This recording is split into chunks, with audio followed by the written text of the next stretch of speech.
அன்பார்ந்தவர்களே வணக்கம். வாழ்க்கையின் அர்த்தம் தேடி புனிதர்களுடன் ஒரு பயணம் என்ற தலைப்பில் இன்று நாம் காணப்போவது உலகம் வெல்ல வந்தவர் உள்ளத்தை வென்ற கதை. தனிப்பட்ட புகழுக்காக ஏங்கிய வீணான ஆடம்பரங்களை விரும்பிய ஒரு அரசவை அதிகாரி ஒரு தொலைதூர சீன தீவில் இறப்பதற்கும் துணியும் ஒரு அச்சமற்ற கிறிஸ்துவின் சீடனாக எப்படி மாறினார்? ஐரோப்பியர்கள் யாரும் கால் வைக்காத நிலங்களில் கிறிஸ்துவை பற்றி போதிப்பதற்காக வசதியான மற்றும் பழக்கப்பட்ட அனைத்தையும் விட்டுவிட்டு செல்ல ஒரு மனிதனை தூண்டும் அன்பு எத்தகையது! இவர் புனிதராவதற்கு முன்பு உலக புகழை துரத்தி கொண்டிருந்த ஒரு உயர்குடி பிரபுவாக இருந்தார். ஆம், இது கிறிஸ்துவை உலக நாடுகளுக்கு கொண்டு வந்த புனித பிரான்சிஸ் சவேரியாரின் கதை. புனித பிரான்சிஸ் சவேரியார் 1506 ஏப்ரல் 7 எஸ்பானியாவின் நவாரே பகுதியில் உள்ள சவேரியார் கோட்டையில் ஜான் டி ஜாஷோ டோனா மரியா அஸ்பில்குவேட்டாவுக்கு மகனாக பிறந்தார். புனித பிரான்சிஸ் சவேரியார் 9 வயதிலேயே அவங்க அப்பாவை இழந்துடுறாங்க.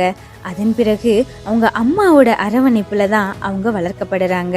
அவங்க அம்மா சேவியர் கோட்டையோட தலைவியாக இருந்த போதும் ஆடம்பரமான உடைகளையோ பகட்டான வாழ்க்கை முறையையோ அவங்க விரும்பலங்க. ஒவ்வொரு நாளும் அவங்க என்ன பண்ணாங்க தெரியுமா? தன்னோட வேலையாட்கள் மற்றும் ஏழை மக்களுடன் சரிசமமாக அமர்ந்து கோட்டையில உள்ள சிற்றாலயத்துல ஜெபிப்பத வழக்கமாக கொண்டிருந்தாங்க. தனது பிள்ளைகளுக்கும் உலக கல்வியை விட மேலாக விசுவாசத்தையே முதன்மையான சொத்தாக கருதினாங்க.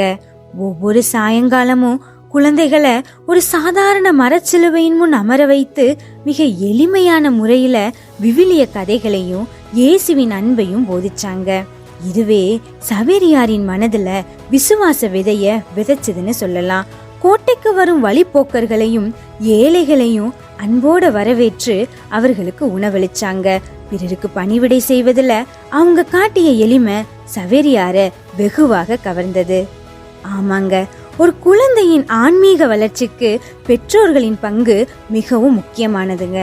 என்னதான் புனித சவேரியார் ஒரு அரச குடும்பத்துல பிறந்திருந்தாலும் அவங்க அம்மாவோட இறை நம்பிக்கையும் எளிமையும் கலந்த எடுத்துக்காட்டான வாழ்க்கை தான் அவரை சிறு வயதிலிருந்தே தாழ்ச்சி மற்றும் எளிமையின் கனிகளை சுவைக்க உறுதுணையாக இருந்தது.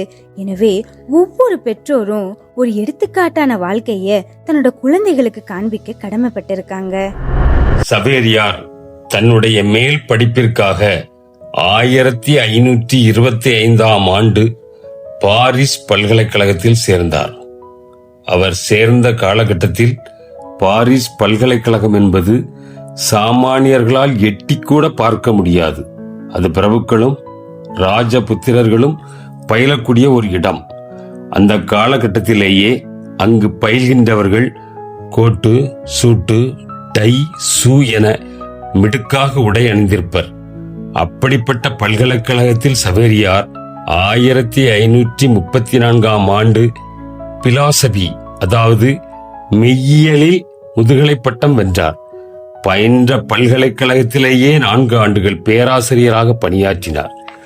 இச்சூழலில் அவரை சந்தித்த இஞ்ஞாசியார், ஒருவர் உலகம் முழுவதையும் தமதாக்கி கொண்டாலும் தன் வாழ்வையே இழப்பாரெனில் அவருக்கு கிடைக்கும் பயன் என்ன என்ற இறை வசனத்தை சவேரியாரிடம் திரும்ப திரும்ப பார்க்கும் போதெல்லாம் கூறுகிறார். முதலில் அதில் தனது கவனத்தை செலுத்தாமல் எரிச்சலடைந்த சவேரியார், எறும்பு ஊற கல்லும் தேயும் என்பது போல கொஞ்சம் கொஞ்சமாக மேற்படி வசனம் அவரது இதயத்தில் இடம் பிடிக்க ஆரம்பித்தது. அதன் தாக்கத்தால் தனது பட்டம், பதவி, மாளிகை வாழ்வு என அனைத்தையும் துறந்துவிட்டு துறவியாகிறார். இவருடைய இடத்தில் நாம் இருந்தால், ஒருவர் உலகம் முழுவதையும் தமதாக்கி கொண்டாலும் தம் வாழ்வையே இழப்பாரெனில் அவருக்கு கிடைக்கும் பயன் என்ன என்ற வசனத்தின் தாக்கத்தால் இந்த உலகத்தில் நாம் எதையாவது துறந்துவிட தயாராக இருக்கிறோமா? கிறிஸ்து தனது சீடர்களிடம், நீங்கள் நற்செய்தி பணி செய்ய போகும்போது அணிந்திருக்கும் அங்கி ஒன்றே போதும் என்று கற்பித்த துறவை மேற்கொள்ள நாம் தயாராக இருக்கிறோமா? புனித லோயோலா இஞ்ஞாசியாரின் ஆலோசனைகள் புனித சவேரியார் என்ற புனிதரை உலகிற்கு தந்தது.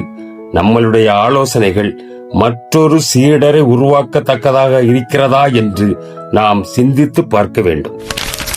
1541 தொடங்கிய நமது புனித சவேரியாரின் நற்செய்தி பணி லிஸ்பன் முதல் கோவா, தென்னிந்தியா, மலேசியா, இந்தோனேஷியா, ஜப்பான் வரையும் இறுதியில் சான்ஷியன் தீவு வரை தொடர்ந்தது.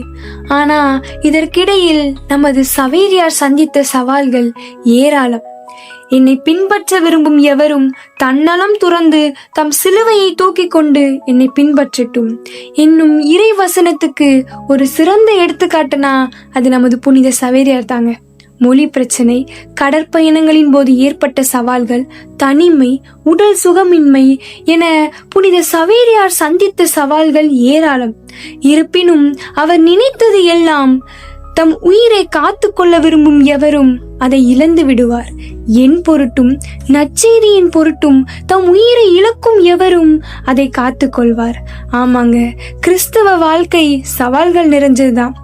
இருப்பினும் அந்த சவால்களையும் இனிமையாக கடந்து செல்லும் ஞானத்தையும் அறிவையும் நம் ஆண்டவர் நமக்கு அருள்வார். ஏன்னா ஏசப்பா என்ன தெரியுமா சொல்றாங்க?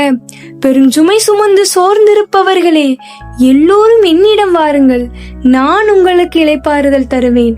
ஆம், என் நுகம் அழுத்தாது, என் சுமை எளிதாய் உள்ளது.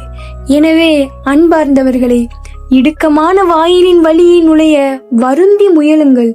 ஏனெனில் பலர் உள்ளே செல்ல முயன்றும் இயலாமற் போகும்.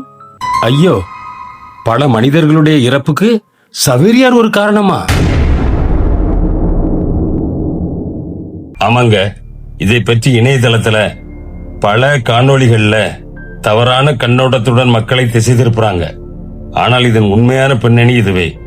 போர்ச்சுகீசிய அதிகாரிகளும் வீரர்களும் நற்செய்தி பரப்ப வந்தவர்கள் என்று சொல்லிக்கிட்டு உள்ளூர் மக்களை அடிமையாக நடத்துவதும் பேராசையுடன் நடந்து கொள்வதும் சவேரியாருக்கு மன உளைச்சலை தந்தது.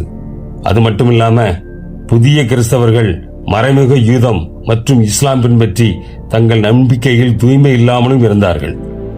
எனவே சவேரியார் 1546 ஆண்டு போர்ச்சுகீசிய அரசருக்கு கோவா விசாரணை வைக்க வேண்டும் என்று கோரிக்கை வைத்தார். ஆனால் இந்த கோவா விசாரணை நடத்தப்பட்டது 1560 ஆண்டு. புனித சவேரியார் 1552 ஆண்டிலேயே காலமானார். என்னதான் இந்த விசாரணை இந்துக்களுக்கு எதிராக எழுந்து பல பேர் இறப்பதற்கு காரணமாக இருந்தாலும் சவேரியார் இந்த கடிதம் எழுதினது தூய்மையற்ற நம்பிக்கைக்காகத்தான். எனவே இந்த குற்றச்சாட்டை அவர் மேல் வைப்பது மிகவும் தவறான கண்ணோட்டம். இறுதியாக, இவ்வுலகு சார்ந்தவை பற்றி அல்ல, மேலுலகு சார்ந்தவை பற்றியே எண்ணுங்கள்.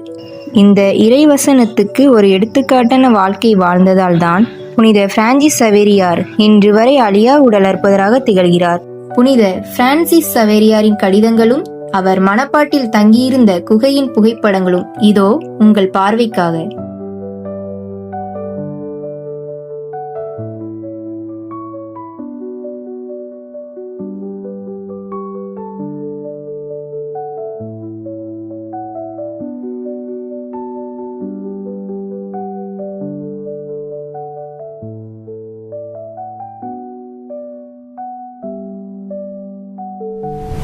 அன்பிற்கினியவர்களே, உலகம் வெல்ல வந்தவர் உள்ளத்தை வென்ற கதை ஏதோ ஒரு வகையில் உங்கள் உள்ளமன எண்ணங்களை மாற்றிருக்கும் என நம்புகிறோம்.